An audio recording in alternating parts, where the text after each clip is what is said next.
Hello students. इस video में basically हम ऐसे प्रॉब्लम्स पर चर्चा करेंगे जिस प्रॉब्लम में आपको नंबर ऑफ़ वेरिएबल्स के रिस्पेक्ट में नंबर ऑफ़ इक्वेशंस कम होंगे। ठीक है, अगर सपोज किसी में 2 वेरिएबल्स हैं तो आपको सिर्फ एक इक्वेशन दिया हुआ होगा। अगर 3 वेरिएबल्स हैं तो 2 इक्वेशंस दिया, ऐसा हो सकता है 3 वेरिएबल्स हों, एक इक्वेशन दिया हो। तो ऐसे प्रॉब्लम्स को जो ITF के प्रॉब्लम्स हैं को कैसे सॉल्व करना चाहिए ना, उसी पर डिस्कस करना है मुझे।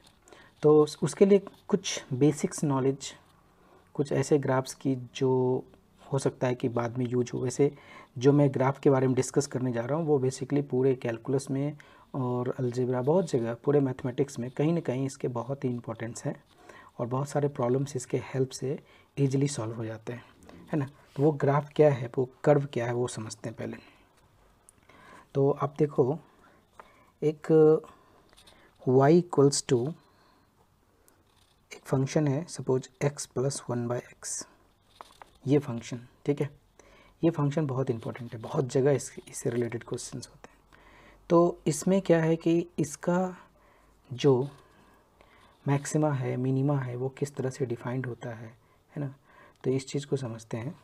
हाँ, तो इसमें आप ये कर सकते हैं कि जैसे ये आप अगर x से मल्टीप्लाई करते हैं तो क्या हो जाएगा, x y is equal to x square plus 1, ये होगा।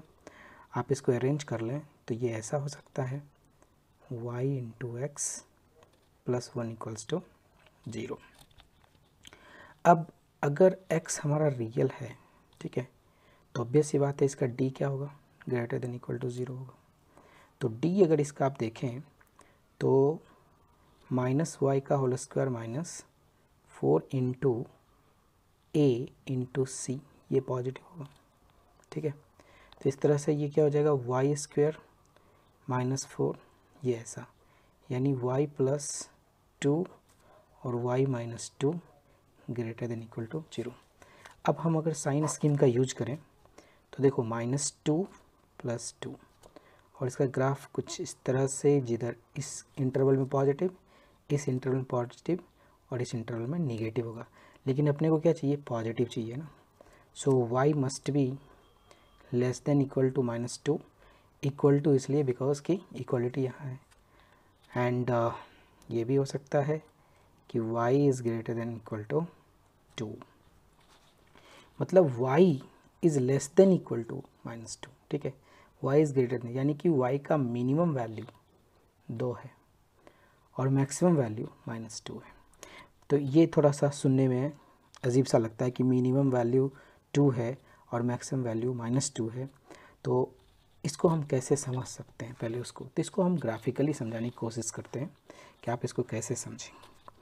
एक्चुअली जो ग्राफ होता है y equals to x plus 1/x का, वो कुछ इस तरह से होता है कि आप एक y equals to x line लें, एसिम्प्टोड, ठीक है, वो यहाँ से जाएगा इस तरह से।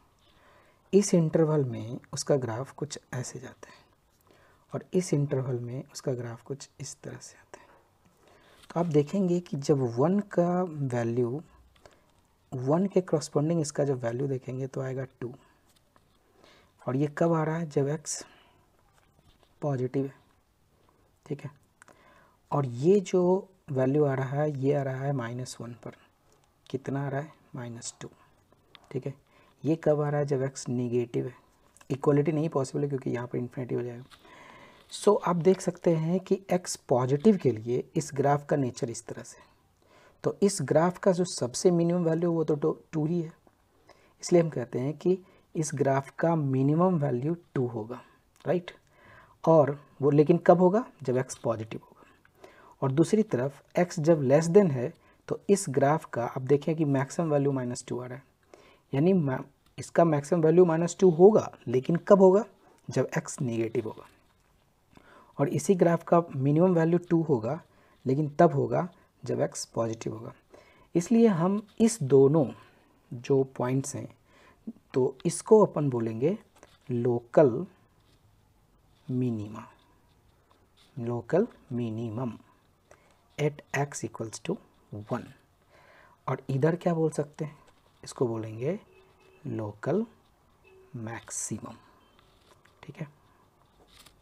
वो कब, जब 8x इज इक्वल टू -1 होगा। ठीक है, तो ग्राफ बात समझ में आया कि कब ये मैक्सिमम देता है, कब मिनिमम देता है, वो किस इंटरवल में वो चीज़ वैलिड है ना, बात समझ में आ रहा है। ठीक है, मतलब अपने को एक बात पता चल गया कि ये x + 1/x जो है वो ग्रेटर देन इक्वल टू 2 होगा फॉर x पॉजिटिव के लिए, and x + 1/x less than, ठीक है, इक्वल टू -2 होगा जब x निगेटिव होगा।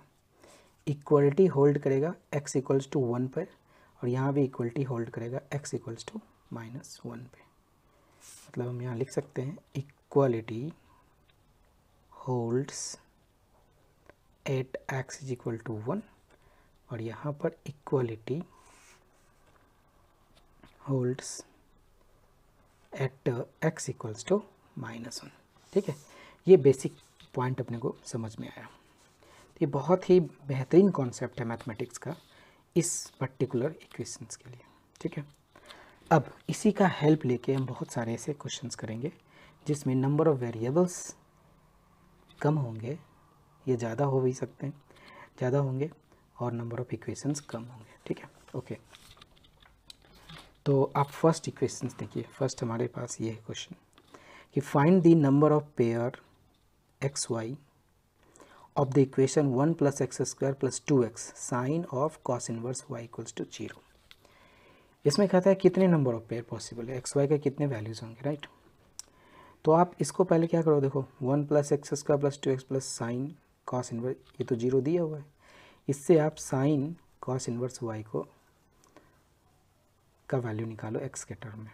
तो ये देखो क्या होगा, ये दोनों माइनस में जाएगा और डिवाइडेड बाई 2x होगा। इसको अपन ऐसे अरेंज करके लिख सकते हैं। ठीक है, इसका वैल्यू ऐसे अरेंज करके लिख लिया। यहाँ पर ये डिफाइन हो गया कि x कभी 0 नहीं हो सकता। ठीक है, अब अपने को क्या पता है कि साइन का जो वैल्यू है, साइन ऑफ समथिंग का जो वैल्यू है वो मैक्सिमम कितना हो सकता है, +1, और मिनिमम कितना हो सकता है, -1, यही हो सकता है। ठीक, इधर देखो कि ये चीज़ अगर मिनिमम वैल्यू इसका कितना होगा, x + 1/x का मिनिमम वैल्यू कितना होता है, 2 होगा। तो अगर जब आप यहाँ 2 रखोगे तो ये -2/2 -1 आएगा। ठीक है, तो इसीलिए हमने इसमें क्या किया है कि 2 केस लिए, राइट। इफ़ x = +1, तो जब आप +1 लोगे तो यहाँ क्या हो जाएगा, 1 + 1/1 2 डिवाइडेड बाई 2, तो ये टोटल वैल्यू आ गया -1। ठीक है, क्योंकि -1 इसका पॉसिबल वैल्यू था इसलिए -1 ले सकते हैं। अब सोचो कि ये जो चीज़ है वो -1 तो आया है साइन ऑफ समथिंग का। अब cos इनवर्स y एक्चुअली में कहाँ से कहाँ तक बिलोंग करता है, cos इनवर्स y का जो रेंज है वो एक्चुअली क्या है, 0 से पाई के बीच, यानी इस इंटरवल में पूरी तरह से वो पॉजिटिव चीज़ है ना। तो साइन ऑफ पॉजिटिव मतलब साइन ऑफ वो एंगल जो 0 और पाई के बीच में लाई करता है। तो 0 से पाई के बीच में साइन का वैल्यू हमेशा पॉजिटिव होता है, कभी नेगेटिव होने का चांस ही नहीं है। इसलिए साइन ऑफ एक ऐसा एंगल जो 0 और पाई के बीच में लाई कर रहा है, क्या उसका वैल्यू -1 होगा, इम्पॉसिबल है। ठीक है, क्योंकि 0 से पाई के बीच में ये हमेशा पॉजिटिव वैल्यू ही देता है। ठीक है ना, इसलिए ये पॉसिबल नहीं था, इसलिए this is not the possible case. ठीक है, ये नहीं हो सकता।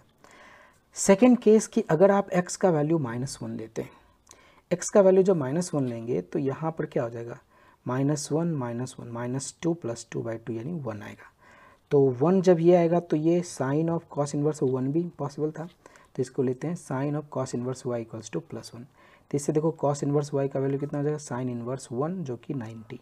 अब तुम जानते हो कि cos इनवर्स 0 से पाई के बीच में मूव करता है, तो उसमें अगर 90 आता है तो पॉसिबल है ना, इस इंटरवल में 90 तो आएंगे ही। तो y का वैल्यू कितना हो जाएगा, cos 90 यानी कि 0, यानी कि x जब -1 होगा तो y = 0 आएगा, जो कि एक वैलिड सॉल्यूशन होगा। सो x = -1 y = 0, इसलिए नंबर ऑफ पेयर तो एक ही होंगे, सिर्फ -1 0।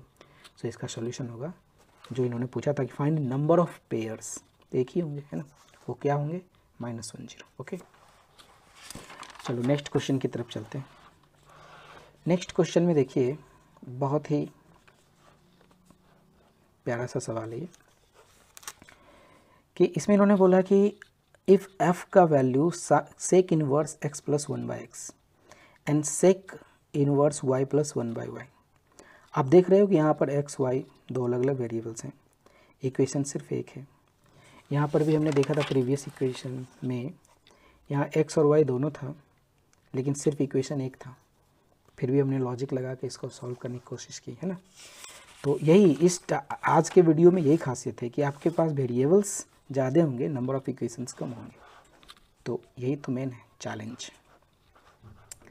तो अब इसमें क्या करना है, देखो कि ये चीज़ दिया हुआ है f is equal to sec inverse this and sec inverse this, और ये कंडीशन दिया है कि x y पॉजिटिव हो, यानी कि दोनों का मल्टीप्लिकेशन पॉजिटिव होना चाहिए। Then which of the following is not possible value of f, यानी इसके जितने पॉसिबल वैल्यूज होंगे उनमें से कौन ये नहीं है, इसमें से कौन नहीं है, ठीक है। तो देखो सेक इनवर्स x, एक्चुअली में सेक इनवर्स x का जो ग्राफ होता है वो कैसा होता है, 0 से 90 के बीच में इस तरह से मूव करता है और पाई से 90 के बीच में इस तरह से मूव करता है, ठीक है। दोनों ग्राफ इस तरह से आया और आप देखो कि 90 पर ये वैलिड नहीं है ग्राफ, y इक्वल्स टू 90 पर ये ग्राफ कभी भी वैलिड नहीं है, यानी कि ये ना तो इधर टच कर रहा है ना ये इधर टच कर रहा है, इसका मतलब इस पर ग्राफ वैलिड नहीं है, अनडिफाइंड है। सो कंडीशन क्या था अपने पास, एक्स वाई पॉजिटिव है, ठीक है। तो अगर आप देखो कि x इंटू वाई पॉजिटिव है तो इसका मतलब हो गया कि या तो दोनों पॉजिटिव रहा होगा तब पॉजिटिव आया होगा, या दोनों निगेटिव रहा होगा तब भी पॉजिटिव आएगा, है ना। So x and y both have same sign, ठीक है। अब एक चीज़ कि x प्लस 1/x का तो वैल्यू हमें पता है कि ग्रेटर देन इक्वल टू 2 होता है या लेस देन इक्वल टू -2 होता है, यही हो सकता है। अब ज़रा सोचो कि सेक इनवर्स x प्लस 1/x दिया हुआ था, तो सेक इनवर्स x प्लस 1/x 2 दिया है ना, 2, राइट। 2 से ज़्यादा मतलब ये जो वैल्यू है एंगल का, ये जो एंगल का वैल्यू है वो 2 से ज़्यादा है या -2 से कम है, तो ठीक है ना। ये जो एंगल है यानी एंगल 2 से ज़्यादा कब होता है वो देखते हैं। तो देखो 2 के क्रॉसपॉन्डिंग जब हम जाएंगे, है ना, 2 के क्रॉसपॉन्डिंग जब जाएंगे तो ये π/3 यानी 60 डिग्री के पास पहुंचेगा। तो क्वेश्चन में ये था कि भाई 2 से ज़्यादा कब होगा, तो 2 से ज़्यादा वो इधर जब हम मूव करेंगे तभी ना x का वैल्यू 2 से ज़्यादा होगा। तो इसके लिए ये जो है y का वैल्यू वो 60 से 90 के बीच ही होगा, लेकिन 90 तक नहीं होगा, 90 से छोटा और 60 से ग्रेटर। तो इसका मतलब ये होगा कि 60 और 90 यानी 60 से लेके 90 के बीच, 90 को छोड़ के, राइट, यूनियन। दूसरा -2 से छोटा कब होगा, तो देखो -2 तक तो यहाँ गया, वो गया 2π/3 पर, तो -2 से छोटा का मतलब हमें इधर मूव करना है, इस तरफ। इधर मूव करने के लिए जैसे हम मूव इधर करेंगे ग्राफ यहाँ से यहाँ तक मूव करेगा, y का वैल्यू इधर से इधर मूव करेगा, यानी 2π/3 से 90 के बीच जब हम मूव करेंगे इस तरफ तब ये ग्राफ ऐसे मूव करेगा, 2 से छोटा, है ना। तो इसका मतलब ये हुआ कि 90 और 2π/3 के बीच में जब होगा तब वो इसको सेटिस्फाई करेगा और इसके बीच जब होगा तो वो इसको सेटिस्फाई करेगा। बात समझ में आ रहा है। तो इसका मतलब सेक इनवर्स x प्लस 1/x का जो डोमेन होगा, सॉरी रेंज होगा, वो क्या होगा π/3 से 90 यूनियन 90 से 2π/3। ये बात समझ में आ रहा है। सिमिलर कंडीशन हम y में भी लगाएंगे, सेम कंडीशन। तो सेक इनवर्स y प्लस 1/1 भी इसी लॉजिक से कह सकते हैं कि वो भी इसी इंटरवल में लाई करेगा, ठीक है ना। जैसा नेचर इसका वैसा ही नेचर इसका। अब दोनों को ऐड करो क्योंकि हमें दोनों को ऐड करके फंक्शन बनाना है। तो दोनों को ऐड करेंगे तो देखो ये दोनों ऐड होगा तो क्या होगा 60 + 60 120 π/2 पाई यूनियन π/2 पाई एंड 2π/3 2π/4 यानी फंक्शन जो f है वो इस इंटरवल में लाई करेगा, यानी कि फंक्शन का जो रेंज है वो ये है। अब इसमें से आप देखो 5π/3 का मतलब क्या हुआ, 60 इंटू 5 300, 300 तो होगा ही नहीं इसमें, है ना, 300 इस इंटरवल से बाहर है, इसलिए यही होगा आंसर, क्योंकि ये बिलोंग नहीं कर रहा है इस इंटरवल। ठीक है, ये है क्वेश्चन। अब नेक्स्ट कॉन्सेप्ट, नेक्स्ट क्वेश्चन है, इसमें देखो ये भी बहुत लॉजिकल क्वेश्चन है। इसमें इन्होंने बोला कि x और y पॉजिटिव इंटीजर है, ठीक है, बहुत अच्छा, पॉजिटिव इंटीजर, वो सेटिस्फाई कर रहा है equation tan inverse x plus cos inverse y divided by root under 1 plus y square equals to sine inverse 3/√10। तो कह रहा है कि कितने इसके ऑर्डर पेयर होंगे वो फाइंड आउट कीजिए। तो आपको ये इक्वेशन क्या दिया हुआ, tan inverse x plus cos inverse y divided by this plus sine inverse is equal to this. ठीक है, देखो ऐसा करते हैं, हम सबको पहले tan में कन्वर्ट कर देते हैं। तो ये तो tan में है ही, cos inverse y divided by this को tan इनवर्स दिस ऐसे लिख सकते हैं। अब आपके दिमाग में आ रहा हो क्यों लिख सकते हैं, तो देख लीजिए, जब कभी किसी भी एक ट्रिगोनोमेट्रिकल इन्वर्स ट्रिगोनोमेट्रिक फंक्शन को दूसरे में कन्वर्ट करना हो तो क्या नियम, देखिए इसको हमें कन्वर्ट करना है किसमें, tan में, आराम से इसको थीटा मानिए, तो this equals to 1 plus y square, ये क्या हो गया कॉस थीटा, और तब एक ट्राइंगल बनाते हैं। ठीक है, मान लीजिए थीटा है, तो ये क्या है बेस और ये हाइपोटेनस, तो ये बेस यहाँ हो गया, हाइपोटेनस इधर हो गया, तो ये कितना आएगा परपेंडिकुलर 1 आएगा, तभी तो this square plus this square इसके बराबर होगा। अब इसमें tan लगा दो, तो tan थीटा का वैल्यू कितना हो जाएगा, देखो दिस बाय दिस यानी 1/y, सो थीटा का वैल्यू tan इनवर्स 1/y, और थीटा हमने लिया क्या था, थीटा लिया था ये, यानी कि ये थीटा और ये भी थीटा, यानी कि ये दोनों बराबर है, cos inverse y divided by root under 1 plus y square, यानी कि cos inverse y by root under 1 plus y square is equivalent to tan inverse 1/y। So इसको हम कन्वर्ट कर सकते हैं इसमें। ठीक है, इसी तरह से आपने देखा एक और था साइन इनवर्स 3/√10, तो चलो इसको मान लेते हैं कि चलो कुछ है अलग एंगल फाई मान लेते हैं, तो इसमें क्या हो जाएगा 3/√10 is equal to sine phi हो गया, है ना, मस्त एकदम ट्राइंगल बनाते हैं, ये फाई हो गया, ये क्या है परपेंडिकुलर हाइपोटेनस, तो परपेंडिकुलर और हाइपोटेनस, ऑब्वियस सी बात है इसको 1 रखना पड़ेगा, तभी तो 9 + 1 10√10 होगा। ओके, तो इसमें से अगर आप tan फाई निकालेंगे तो कितना हो जाएगा 3/1, सो फाई का वैल्यू कितना हो जाएगा tan इनवर्स 3, और फाई हम लेके क्या चले थे इसको, यानी ये इसके बराबर है। इसका क्या मतलब हुआ, मतलब कि every inverse function can be converted to another inverse function. ठीक है, तो साइन इनवर्स इसकी जगह पर हम tan इनवर्स 3 लिख सकते हैं, और कॉस इनवर्स की जगह पर tan इनवर्स 1/y लिख सकते हैं। चलिए, तो इसको हमने लिखा यहाँ, इसके जगह पर इसको मैंने ऐसे लिखा, कॉस इनवर्स इसको tan इनवर्स 1/y लिखा, और इसको tan इनवर्स 3 लिखा। अब इस दोनों में tan inverse a plus tan inverse b वाला फॉर्मूला लगा देते हैं, तो tan inverse a plus b divided 1 minus a b equals to this, दोनों ओर से tan इनवर्स को हटा देते हैं। ठीक है, तो ये देखो xy plus 1 divided y minus 1, तो इससे आपको एक इक्वेशन ये मिल जाएगा। ठीक है, इसको सॉल्व कीजिए, आगे ये इक्वेशन है। अब क्या करते हैं कि दोनों तरफ -10 लगा देते हैं, तो इससे ये हो जाएगा, ऐसा इसलिए क्योंकि ये तब जा कर के ये फैक्टराइज हो रहा है ना, तो फैक्टर निकालने के लिए हमने ऐसा किया, और कोई बात नहीं। तो देखो इसका फैक्टराइजेशन कितना हो जाएगा x - 3 y + 3 is equal to -10। अब देखो कि कोई भी दो का मल्टीप्लिकेशन -10 हो रहा है, इसका मतलब है कि उसके बहुत सारे पॉसिबिलिटीज़ बन रहे होंगे, और उसमें से आपको एक बात का ध्यान रखना पड़ेगा कि x और y गिवन कंडीशन के हिसाब से पॉजिटिव इंटीजर होने चाहिए। तो अगर देखो एक्स वाई पॉजिटिव है तो x - 3 भी कोई इंटीजर ही होगा, और y + 3 भी इंटीजर होगा, तो यानी integer into integer is equal to -10 आ रहा है। ठीक है, ओके। तो एक केस हमने लिया कि अगर x - 3 का वैल्यू -1 ले लें और y + 3 का वैल्यू 10 ले लें, ये -1 और ये 10, तो -10 आ जाएगा।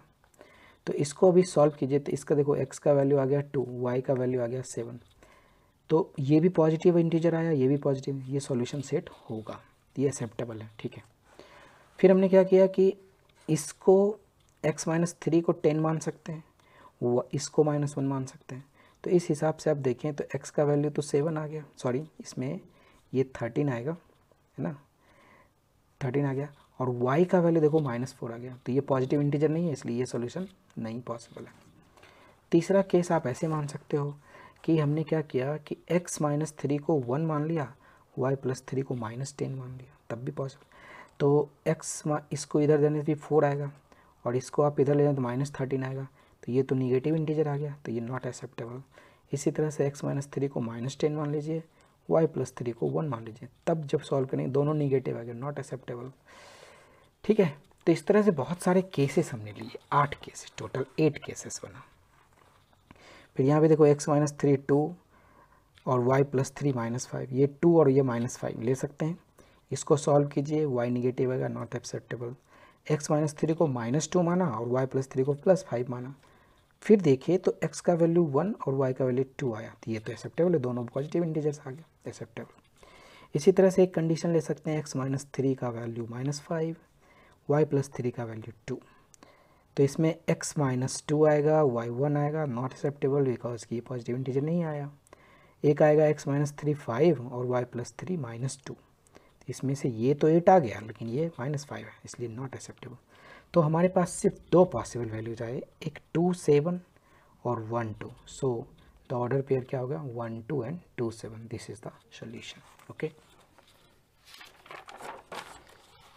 इसके बाद जो क्वेश्चन है वो ये है कि इसमें ये कहा गया है कि आपके पास साइमल्टेनियस इक्वेशन दिया हुआ है, cosec inverse x plus y, sec inverse y plus z is equal to 90, और sec inverse y minus x plus cosec inverse y plus z is equal to 3π/2। आप देखो इसमें हमारे पास सिर्फ 2 इक्वेशंस हैं, लेकिन वेरिएबल कितने हैं, x, y और z, 3 है। तो कैसे करना है, ठीक है। तो आप एक बेसिक जो नॉलेज है ना सेक इनवर्स और कॉसेक इनवर्स, उसके ग्राफ से चलते हैं। आप देखो सेक इनवर्स एक्स का जो बेसिक ग्राफ है वो यही था, अभी बहुत जगह देखे थे हमने। तो ये ग्राफ ऐसा है, और कॉसेक का कुछ इस तरह से होता है, ठीक है। तो इसमें गौर करने वाली बात क्या है वो देखो कि सेक इनवर्स एक्स पहले 0 से 90 तक जाता है, फिर 90 पर ये डिफाइन नहीं है, फिर 90 से पाई के बीच जाता है। तो इतना तो पक्का बात है कि सेक इनवर्स एक्स का जो भी ग्राफ होगा वो ऑलवेज पॉजिटिव ही होगा, ठीक है ना, ऑलवेज पॉजिटिव ग्राफ है, और 90 को छोड़ के, ठीक है। इसी तरह से अगर आप कॉसेक इनवर्स एक्स पर गौर करें तो कॉसेक इनवर्स एक्स का ग्राफ अगर देखा जाए तो -90 से 0 के बीच में निगेटिव ग्राफ है, क्योंकि ये एक्स एक्सिस के नीचे है ग्राफ, और 0 से 90 के बीच में ये पॉजिटिव है ग्राफ, ठीक है। और कहाँ वैलिड नहीं है, 0 पर वैलिड नहीं है, ठीक है। तो हम एक जो रेंज लिखेंगे सेक इनवर्स एक्स का, वो क्या लिखेंगे, 0 से पाई, लेकिन उसमें से क्या नहीं, 90, क्योंकि 90 पर डिफाइन नहीं था। इसके लिए जो रेंज लिखेंगे वो कॉसेक इनवर्स -90 प्लस 90 है, बट 0 पर डिफाइन नहीं है। ओके, अब देखो आपके पास इक्वेशन क्या दिया, अब आप समझो ध्यान से कि cosec inverse x plus y minus sec inverse y plus z equals to 90, ये फर्स्ट इक्वेशन है। अब सोचो कि ये माइनस ये तो कभी निगेटिव हो नहीं सकता था, सेक इनवर्स कभी निगेटिव होता नहीं है, तो निगेटिव होता नहीं है, और इसमें हमने इसको माइनस किया है तो पॉजिटिव आया है। ये कब पॉसिबल था, इसका मिनिमम वैल्यू एक्चुअली में कितना होता है, 0, और इसका मैक्सिमम वैल्यू कितना होता है, 90, ठीक है। तो अगर इसको 90 मान लें, इसको 0 मान लें, तभी ये पॉसिबल था, ठीक है। तो इस हिसाब से देखो ये इधर जाएगा तो क्या हो जाएगा, x plus y equals to cosec 90, cosec 90 कितना होता है, 1, तो एक इक्वेशन ऐसा बन गया। फिर इसको जब आप इधर ले जाओगे तो y प्लस जेड का वैल्यू कितना होगा, सेक 0, ये भी 1 होता है। तो आपको 2 इक्वेशन तो यहाँ मिल गया, ठीक है। इसी तरह से sec inverse y minus x plus cosec inverse y plus z को अगर 3π/2 लिखा हुआ है तो ये पॉसिबल तब होगा, ये 3π/2 है, इसका मैक्सिमम वैल्यू कितना, पाई, और इसका मैक्सिमम वैल्यू कितना, 90, तभी मैक्सिमम वैल्यू रखने पर ये वैलिड है। इसका मतलब ये पाई और 90 ही सेटिस्फाई करेगा, दूसरा कोई नहीं कर सकता। तो सेक इनवर्स इज दिस, तो इससे y माइनस एक्स आ गया इज इक्वल टू -1, और y प्लस जेड का वैल्यू आ गया 1। आप इसको और इसको सॉल्व कीजिए। देखिए x प्लस वाई 1 और y माइनस एक्स माइनस 1, दोनों को अगर हम ऐड कर दें तो y का वैल्यू आ जाएगा, y का वैल्यू 0 आ जाएगा। x का वैल्यू 0 रख दीजिए, इसमें x आ जाएगा, फिर y का वैल्यू इसमें रख दो, z आ जाएगा 1। So 101 it is the solution, 101। Okay, so आप देख रहे हैं कि कम इक्वेशंस और ज़्यादा वेरिएबल्स हों तो बहुत ही लॉजिकली सॉल्यूशन करना पड़ता है। मतलब उसमें आप डोमेन रेंज इस तरह के सिस्टम ग्राफ का यूज करें, उसका पूरा एकदम कंसेप्चुअली देखें कि कहाँ क्या वैलिड हो सकता है, मैक्सिमम वैल्यू देने पर क्या इक्वेशन वैलिड हो रहा है, इस तरह से। ठीक है, ओके। नेक्स्ट क्वेश्चन ऐसा है कि find the number of order triplets x y z that satisfy the equation this. इसमें तो और भी ज़्यादा हो गया कि इक्वेशन एक ही है और 3 वेरिएबल्स हैं, ये कुछ ज़्यादा ही नहीं हो गया। तो फिर भी इसको अपन फिर लॉजिक से सॉल्व करेंगे। तो एक्चुअली हम लोग क्या जानते हैं कि साइन इनवर्स एक्स कहाँ से कहाँ तक वैलिड है, -90 से +90। ठीक है, मतलब इसको आप ऐसे लिख सकते हो -90 से +90। अब इसका अगर स्क्वायर कर दो तो क्या वो 0 से π²/4 के बीच वैलिड होगा? बिल्कुल सही। तो इसका मतलब ये हुआ कि इसका साइन इनवर्स एक्स का होल स्क्वायर का ज़्यादा से ज़्यादा वैल्यू कितना है, π²/4, यानी ये मैक्सिमम वैल्यू π²/4 रखते हैं। यानी कि जो आपका LHS है वो मैक्सिमम π²/4 तक ही जा सकता है, इससे ज़्यादा नहीं जा सकते। RHS में देखें π²/4 लिखा है, प्लस में समथिंग है, और समथिंग ऐसा कि ये भी पॉजिटिव और ये भी पॉजिटिव, लेकिन ये मिनिमम 0 हो सकता है, ये भी मिनिमम 0 हो सकता है। तो ये कह रहा है कि मैक्सिमम हम π²/4 तक ही हो सकते हैं पॉसिबल, और इधर π²/4 प्लस समथिंग है। तो ये दोनों इक्वल कब होगा? जब ये वाला पूरा पार्ट आपका 0 हो जाए, तभी तो ये भी साइन स्क्वायर एक्स का होल स्क्वायर π²/4 वैलिड होगा, इधर भी π²/4, यानी ये पूरा 0 हो जाए तब ये पॉसिबल हो सकता है। ये एक सिंपल एक ओनली वन केस है पॉसिबल। तो ये जब 0 होगा तो इसका मतलब हम क्या कह रहे हैं कि साइन इनवर्स एक्स का होल स्क्वायर इतना ले रहा है, मैक्सिमम ले रहे हैं उसका वैल्यू जो π²/4 है, और इस दोनों को 0 कर। अब तुम ही सोचो कि कोई भी चीज़ का स्क्वायर प्लस स्क्वायर 0 हो रहा है, इसका मतलब वो इंडिविजुअल टर्म भी 0 रहा होगा, तो सेक इन्वर्स वाई भी 0 रहा होगा और टेन इन्वर्स जेड भी 0 रहा होगा।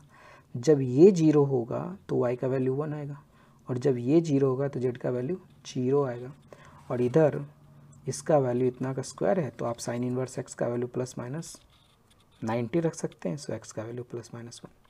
सो एक बार जब x का वैल्यू 1 रखेंगे तो y1 z0 1 1 0, और जब इसका वैल्यू -1 रखेंगे 1 और 0 तो -1 1 0। ये दो ट्रिपलेट्स पॉसिबल हैं। सॉल्यूशन हो गया। इसमें भी क्या लॉजिक लगा, डोमेन रेंज, डोमेन मतलब रेंज का देखिए, maximum minimum left right equate किए, क्या सेटिस्फाई किया ना। तो ऐसे क्वेश्चन ऐसे ही लॉजिक से बनते हैं। ओके, अब आपका टर्न है। हमने बहुत सारे क्वेश्चन सॉल्व किए, अब आपके लिए भी है। इसमें ये है question, mod of x less than equal to ये 1 लेस देन इक्वल, मतलब -1 से +1 के बीच ये लाई कर रहा है, -1 से +1 के बीच y भी लाई कर रहा है। तो एक सिस्टम ऑफ इक्वेशन दिया हुआ है आपको ये। तो फर्स्ट क्वेश्चन है कि find the set of A for which first holds true, मतलब ए का क्या वैल्यू होना चाहिए कि ये कंडीशन होल्ड कर जाए, मतलब सही हो जाए। दूसरा इन्होंने कहा है कि find the set of values of A for which this and this, मतलब इस दोनों का एक डेफिनेट सॉल्यूशन हो, इसके लिए ए को क्या होना चाहिए। दूसरा कि ए का क्या इंटीग्रल वैल्यू होने चाहिए जिससे कि इसका सॉल्यूशंस हो। समझ रहे हो ना, ये 3 क्वेश्चन है। और एक सेकंड नंबर का क्वेश्चन है कि आपके पास सिस्टम ऑफ इक्वेशन ये दिया हुआ है, sine inverse x plus sine inverse 2y equal to pi, cos inverse x plus cos inverse x square equal to 0। इसमें आपको ऑर्डर पेयर निकालना है। आपका आंसर यहाँ लिखा हुआ है, आप चाहें तो इसे सॉल्व करें। ठीक है, नहीं होता है तो आप मुझे मैसेज करें। मेरा व्हाट्सएप नंबर, मेरा फेसबुक लिंक एंड मेरा ट्विटर लिंक सब है आपके डिस्क्रिप्शन में, वीडियो के डिस्क्रिप्शन में। आप वहाँ से जाएं, वहाँ से उसको निकालें। नहीं आता है तो सॉल्यूशन में भेज दूंगा। Okay, okay, bye bye, take care.